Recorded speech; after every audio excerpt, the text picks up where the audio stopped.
This portion of the John Fredericks Show is brought to you by Hargrave Military Academy. Attend an educational and informative open house event at Hargrave Military Academy in Chatham, Virginia. For more information, visit online at hargrave.edu. Hargrave Military Academy. Build his future. My favorite guest of all time, Dr. Pamela Falk. She's with us. She is a senior CBS correspondent. She covers the UN like a glove. And boy, if you want it to be anywhere right now, it's at the UN. They're in the epicenter of this Middle East Syrian conflict. Dr. Falk, great to have you with us. Good morning, John. Yes, this is the one time I'd say trust but verify. Trust but verify. Now, we've got breaking news, as you know. We understand that the Syrian government has said through TASS, the Russian major news outlet there, that the Syrian government has accepted Vladimir Putin's overture. Now, I got to tell you, Putin's got to be, I mean, he's sitting pretty, okay? First of all, he's going to get nominated for the Nobel Peace Prize. Who would have ever thunk, right? And then after that, I predict after that, he goes on The Bachelor. Well, I can't really speak to that, but it's an idea. But you know what's interesting is it's starting to emerge that, or at least maybe they'll fight over it like other Nobel Peace Prize winners fight over it, but it's starting to emerge that Obama really developed this idea that it came out of the White House that it got to Putin at the G20. That the White House is saying, yes, Presidents Obama and Putin talked at the G20 and talked about this proposal. Then for face saving, I mean, we'll see if it developed that way. But then it comes out of the Russian Foreign Ministry in the voice of Sergei Lavrov, the foreign minister, and they make this proposal, which really is pretty much a win-win situation in terms of no strikes, and they put their chemical weapons under UN control. And then the Syrian foreign minister, Moallem, says, yeah, I think that's a great idea. Then out of nowhere, the Secretary General yesterday called a press conference, which they say had nothing to do with this, but it was right out of the blue, and he says, yeah, he thinks it's a great idea. And it looks like the deal was sort of in the works to try to get everybody off the cliff. And when everybody can say they get something out of it, it usually is a deal. Now, the devil's in the details about what gets into this UN resolution, but it looks like the Syrians put their chemical weapons under UN control. That they join this organization, the convention that monitors chemical weapons. Right. They condemn the attack. They see if they can figure out, which of course they won't, who perpetrated the attack, or at least it'll be very difficult for them to be the judges. And then there's serious consequences if not, meaning a Chapter 7. Now, whether the Russians agree to that part of it or not, who knows? But then there's a lot more between those things. And the real question is, are they buying time or are they serious? Well, I tell you, Dr. Falk, that's the question of the hour. The interesting thing is that if indeed Assad was not the one that pulled the trigger on the chemical weapons deployment, and he's denying it, and now we've got some conflicting evidence, so maybe it's in doubt. If he was not the one to do this, then this compromise makes all the sense, because if he's not going to use it anyway, he wouldn't have any problem with somebody else being in control of it. However, if he is the one that pulled the trigger, then what's in this for Assad? Because it would take one of the arsenals he has off the table. Well, that's right. It's just that it takes it off the table for everyone. And why it's very good in a general sense for the United States and the international community is if they can actually not only put them under international control, but the idea is to destroy some of these arsenals after they're under international control. Then maybe when Assad, if he ever does leave the scene and there's some kind of change of government, if it's a good one, no problem. If it's not a good one, they don't have chemical weapons. So that's that's the biggest upside because there's so many foreign fighters, as you and I have discussed, John. You know, there's Al Qaeda, there's the Al Nusra Front, which is part of Al Qaeda. There's Hezbollah, there's Chechens, there's Hamas. every extremist you can imagine there. So this ties up those chemical weapons, which is a good thing, no question about it. I mean, if you look at all the options on the table, and you know, we were calling for some kind of diplomacy for some time. As you know, I'm not in favor of the United States getting involved in Syria militarily because I'm of the belief, regardless of what the president has to say tonight in his nationally televised primetime speech at 9 p.m., at the end of the day, you launch a missile, it's an act of war. And as you can see by the public opinion polls, the new CBS Times poll, Dr. Falk, that just came out, I mean, 70% of people, when you take those, lean no. 70%, that's 7 out of 10, want nothing to do with a military strike in Syria. Here's the question. You ask me who loses in this. Yes. Who loses? Yes. The rebels. I mean, in other words, the biggest part, the issue that you always have to look for is what's behind the deal. And there was a proposal that was circulated at the sidelines of the G20 by the Russians, and that hasn't seemed to come out in this.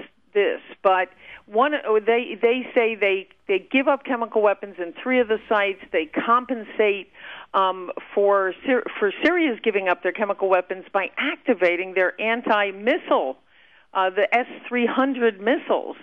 And then they also say the agreement's null and void of Israel attacks.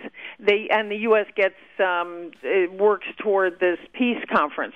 So the behind the scenes may be as important as what's going on. In other words, they're getting if they do get any of this, and I'm not saying this is any kind of deal, but if they do get any kind of the anti-missile shields, I mean, remember, this is 2 years of conventional weapons, and they've done a lot of damage. There are 4 million displaced people in Syria. There's 2 million in Jordan, Iraq, Turkey, Lebanon, and they've messed up those countries. So there can still be a lot of damage. That's not to say this isn't a good deal to get one piece of the job done, but it empowers Assad.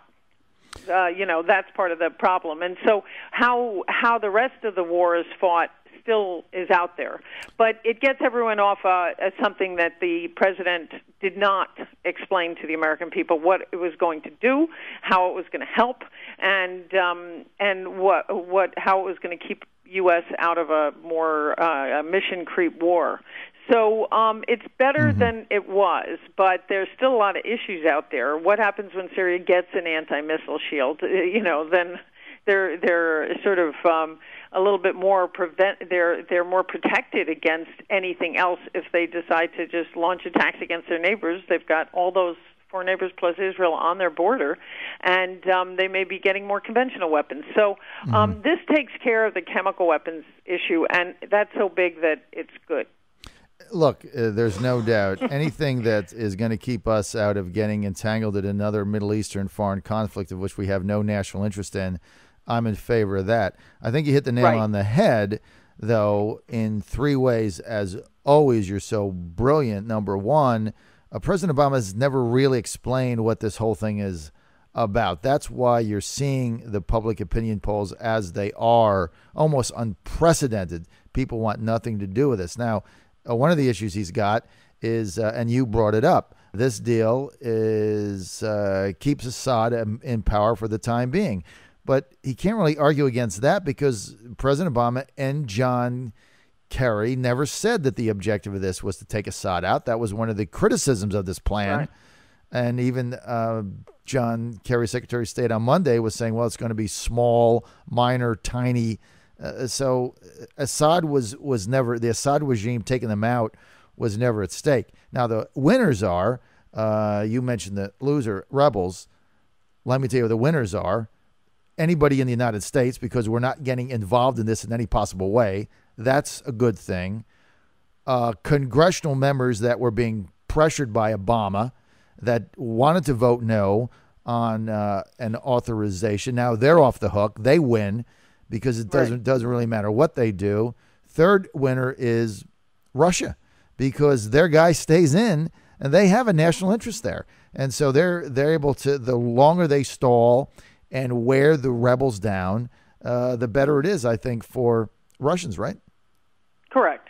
And I would say our president is the biggest winner, which may be why it was floated out of the White House in the first place. But give the credit to Russia, or the Syrians won't agree. And it's brilliant in its own way because it wasn't going. I mean, I don't know if it was going to happen or it wasn't. You can't say. But American public was, overwhelmingly against this.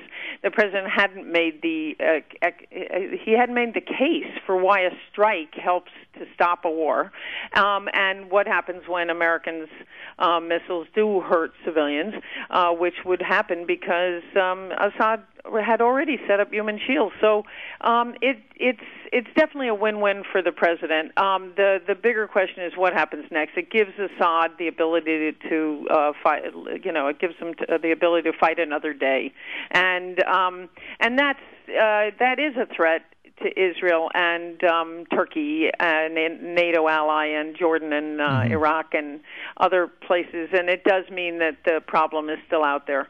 So, it's the right solution for now, and then the bigger solution still has to be found. Now, because everyone got so close to a precipice, I think now maybe they'll try to come up with some peace talks, and Assad realizes Russia just pulled out a little bit from them, and maybe not really, but at least as a 100% ally. So that might bring Assad to realize maybe he should go join his wife in London. Could be, and she's out of there, and now if anything happens to him, then she could go on the Bachelorette show. See, and then we have Putin on the Bachelor, and maybe that's going to be the end game here. Putin, well, yeah, Putin clearly. He's always, takes that shirt off. He would like to be on the show. He will. I think he'd be. I think he'd make millions of dollars. No question with that. Definitely a coveted bachelor, I guess, in that part of the world. Hey, final comment I want to make, and I know you're calling President Obama a big winner here. Maybe look, court's out on that, and I know. I think so too. In the long run, that's in the short run. Right. Long run. Yes. Who knows? Okay, we agree on that because you do have to say, Dr. Falk. I mean, you've been covering this stuff a long time. I mean, this whole thing in the last 10 days has been a train wreck, a foreign policy bungled train wreck. I mean, even so much as yesterday, where the Secretary of State is talking about a tiny little thing. It's only going to be tiny. It's going to be itty bitty. And then John McCain went crazy, and then the neoconservatives like Bill Kristol, their heads blew up. I mean, but I've never seen in foreign policy where we're telegraphing what we're going to do in the international press before anything happens. Yes, I mean, giving someone 2 weeks' notice on Thursday, the 12th of September, we'll bomb this site. I mean, warfare never happened that way, and it can't really. As far as our military analysts and the military, the White House's, even the White House's General Dempsey, it's not, especially with such a thuggish, and that is who Assad is, adversary. I mean, he was gathering people to put human shields. He was moving all his forces, and so the whole foreign policy was not explained. It was not rational. It didn't really get a whole lot, except the idea that you got to draw the line, and maybe the threats made it happen. So there's a little bit of kudos that the White House gets if this deal closes, because someone used chemical weapons, and it'll go from there, and the U.S. stayed out. I mean, I'll it's not going away, unfortunately. No, and I will. I'll cede that. There is political currency in this for President Obama, because he's going to say this when it happened. Had I not threatened to do something militarily, so he'll certainly say that, and that's a rational argument. I don't agree with it, but it is a rational, meaningful argument. Dr. Falk, we're out of time. We want to thank you for joining us right here on the John Fredericks Show, WHKT AM 1650. Absolutely. You know, John, it's always a pleasure. We always appreciate your keen insight, and we'll be looking for Premier Putin on the next Bachelor show when that comes to be. And the UN resolution. Let's see if this gets done. All right, we'll see if that it all comes out. Nobel Peace Prize, then the Bachelor show for Putin.